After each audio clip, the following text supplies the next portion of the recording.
Alhamdulillah, wassalatu wassalamu ala rasulillah.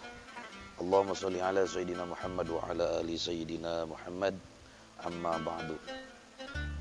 Saudara-saudaraku yang dimuliakan oleh Allah Subhanahu wa taala, bertemu kembali di channel yang sama, channel Ustaz Abdul Aziz Ahmad. Mudah-mudahan kita semua senantiasa diberikan keberkahan oleh Allah Subhanahu wa taala. Amin ya rabbal alamin. Di kesempatan berbahagia ini kita kembali masih dalam mengkaji kitab Fawaidul Mukhtarah dan masih berkutat tentang ilmu. Dan sekarang kita berganti judul, di mana judulnya di sini sekarang adalah Fadlul Ulama'i. Di sini akan coba menjelaskan keunggulan dan keutamaan para alim ulama, keutamaan orang-orang yang mempunyai ilmu, derajatnya, kemuliaannya, kehormatannya di sisi Allah Subhanahu wa taala seperti apa. Qala Subhanahu wa taala fil ayatil muhkamat, Allah Subhanahu wa taala telah berfirman, A'udzu billahi minasyaitonir rajim. Yarfa'illahu alladhina amanu minkum walladhina utul ilma darajat. Surat Al-Mujadilah ayat 11. Apa kata Allah? Yarfa'illahu alladhina amanu. Allah Subhanahu wa taala akan angkat derajat orang-orang yang beriman dari kalian, walladzina utul ilma darajat, dan orang-orang yang mempunyai ilmu. Jadi Allah akan mengangkat orang-orang yang beriman dan orang-orang yang mempunyai ilmu darajatin, beberapa derajat di atas rata-rata orang pada umumnya. Saudara-saudaraku yang dimuliakan oleh Allah Subhanahu wa taala, sungguh begitu Allah bagaimana memuliakan orang-orang yang beriman dan orang-orang yang mempunyai ilmu.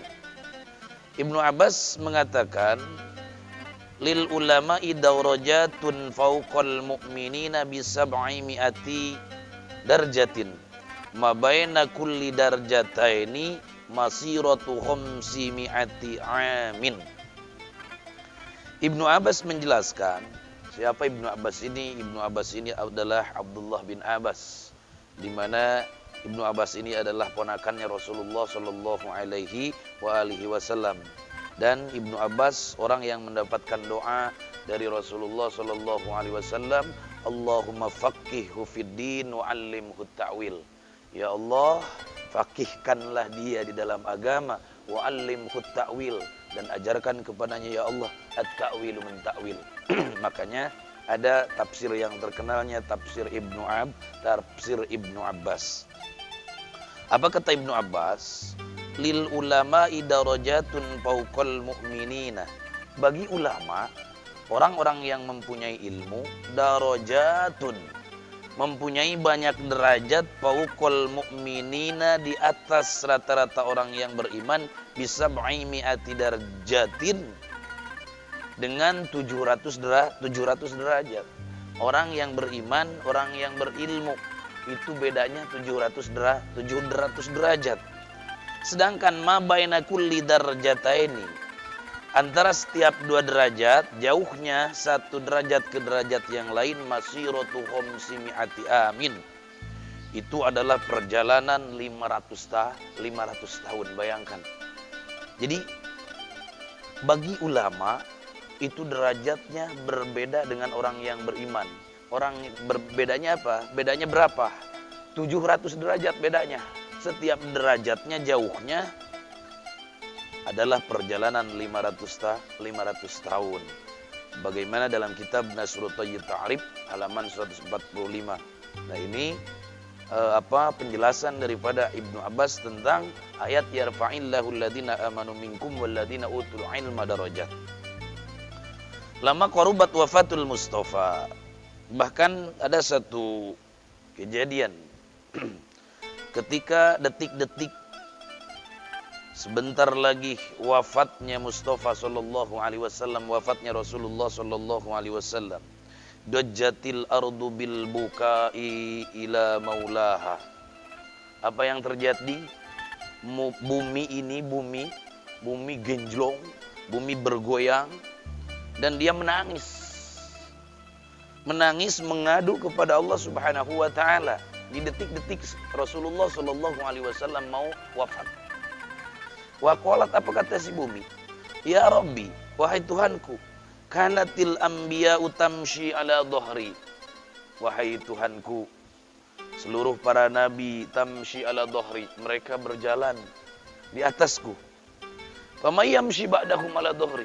Kemudian setelah para nabi wafat, siapa yang mau berjalan di atasku? Orang-orang yang mempunyai ilmu, orang-orang yang engkau muliakan, orang-orang yang engkau sucikan ya Allah. Faqala, maka Allah Subhanahu wa taala, faqala Nabi sallallahu alaihi wa alihi wasallam, maka Nabi sallallahu alaihi wa alihi wasallam bersabda, ulama'u ummati ka anbiya'i bani Israil. Ulama umatku ka anbiya'i bani Israil, derajatnya sama dengan nabi-nabi Bani Isra, dengan nabi-nabi Bani Israil. Jadi Masya Allah, ketika Rasulullah Sallallahu Alaihi Wasallam wafat, ternyata si bumi berdoa kepada Allah Subhanahu Wa Taala, berteriak, dia berkata, Ya Rabb, wahai Tuhanku, para nabi mereka berada di atasku, tapi sekarang sudah pada tiada. Maka Nabi sallallahu alaihi wasallam, maka kata Nabi, ulama'u ummati ka anbiya'i bani Israil. Kata siapa? Para nabi sudah tidak ada. Kata Rasulullah, tetapi umat-umatku, ulama-ulama umatku, mereka adalah tidak ada bedanya seperti nabi-nabi Bani Israil. Satu kisah ketika Rasulullah sallallahu alaihi wasallam Mi'raj. Kemudian setelah selesai Mi'raj, Rasulullah bertemu dengan Nabi Musa dan kemudian ditanya mendapatkan apa semuanya perihal saat Rasulullah Shallallahu Alaihi Wasallam Mi'raj. Kemudian Rasul menjawab bahwa beliau Rasul mendapatkan amar wajib, tugas wajib dari Allah Subhanahu Wa Taala, yaitu sholat 50 waktu. Wah, terus itu panjang. Akan tetapi terakhir Nabi Musa berkata kepada Rasulullah, wahai Muhammad, engkau pernah berkata ulama ummati ka anbiya Bani Israil. Wahai Muhammad, ulama umatku kata kamu, wahai Muhammad, kata engkau, ka anbiya Bani Israil, tidak ada bedanya seperti Bani Israil, sama dengan Bani Israil, Nabi Bani Israil. Sedangkan aku, kata Nabi Musa, adalah sebagian daripada nabi-nabi Bani Israil.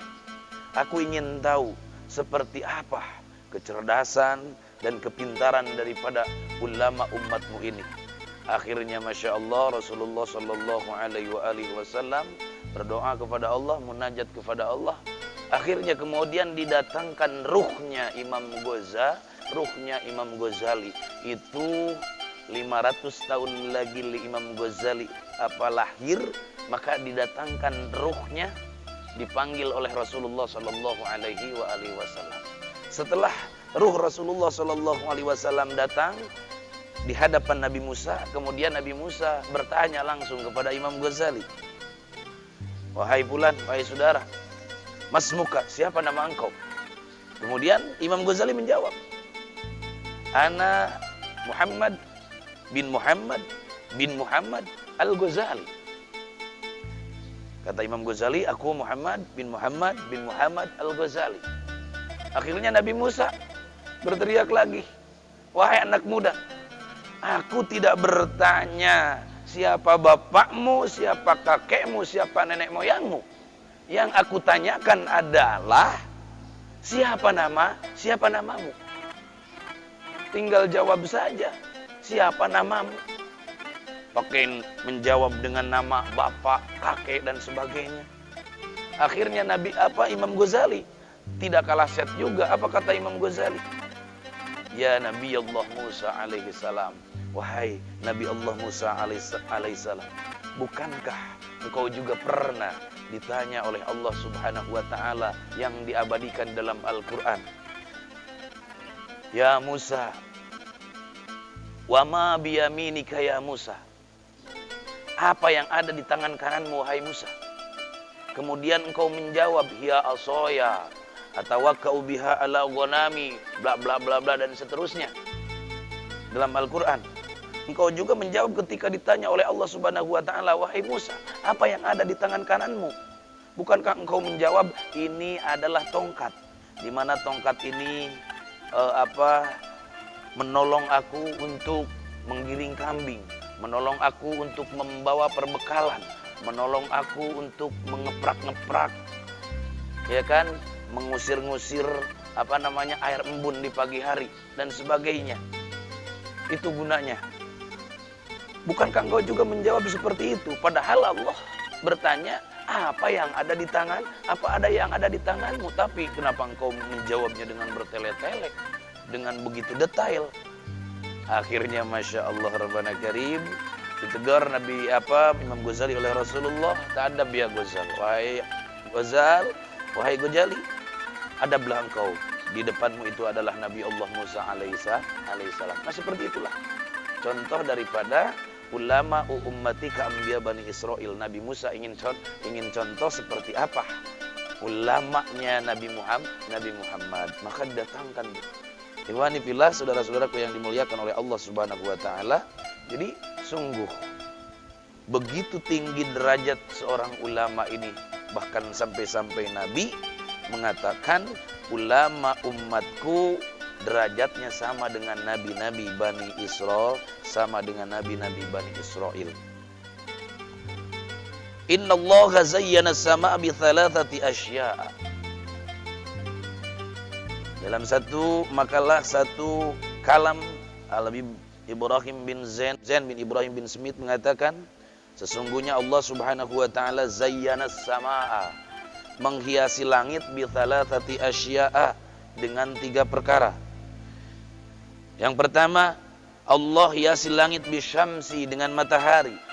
Wal qamari, kedua Allah hiasi langit dengan bulan. Yang ketiga, Allah hiasi langit dengan bintang. Wa zayyanal arda bi thalathati asya'a, dan Allah juga menghias bumi ini dengan 3 perkara. Yang pertama bil ulama'i, 1 dengan ulama, wal matari, kedua dengan hujan, wal imamil adili, dan ketiga dengan imam yang adil. Jadi ulama, hujan, pemerintah yang adil itu adalah perhiasan 3 perhiasan bumi. Maka apa kata Rasulullah sallallahu alaihi wasallam, laulal ulama la saran nasu kal bahaim. Seandainya tidak ada para alim ulama, la saran nasu kal bahaim, maka niscaya semua manusia akan menjadi seperti binatang. Ya bagaimana? Segala sesuatunya harus dengan ilmu. Ya kan? Baik itu urusan dunia, baik itu urusan akhirat, semuanya harus dengan ilmu. Artinya ilmu adalah pengetahuan. Sementara kalau tidak ada ulama, orang-orang yang mempunyai ilmu, kemudian orang-orang selain ulama mau tahu dari mana, mau mendapatkan ilmu dari mana, mau mendapatkan pengetahuan dari mana kalau bukan dari para ulama. Ikhwani fillah, saudara-saudaraku yang dimuliakan oleh Allah Subhanahu wa taala, itu tadi kita coba menjelaskan apa keutamaan daripada para alim ulama, orang-orang yang mempunyai ilmu. Ternyata derajat ulama, Allah sendiri mengatakan di dalam firman-Nya, yaitu Allah angkat derajat mereka, dan ditafsirkan oleh Ibnu Abbas, bedanya satu orang yang beriman tidak mempunyai ilmu dan orang yang beriman mempunyai ilmu, itu bedanya 700 derajat. Artinya sangat begitu Allah meninggikan dan memuliakan orang-orang yang mempunyai ilmu. Maka untuk motivasi buat kita semua, buat anak cucu kita, keturunan kita. Jangan sampai anak-anak kita tidak diberikan pendidikan, baik pendidikan secara formal atau pendidikan non formal, agar anak-anak kita menjadi anak-anak yang berpengetahuan. Amin ya Allah ya rabbal alamin. Mudah-mudahan kajian hari ini ada manfaatnya. Wallahul muwaffiq ila aqwamit thoriq. Assalamualaikum warahmatullahi wabarakatuh.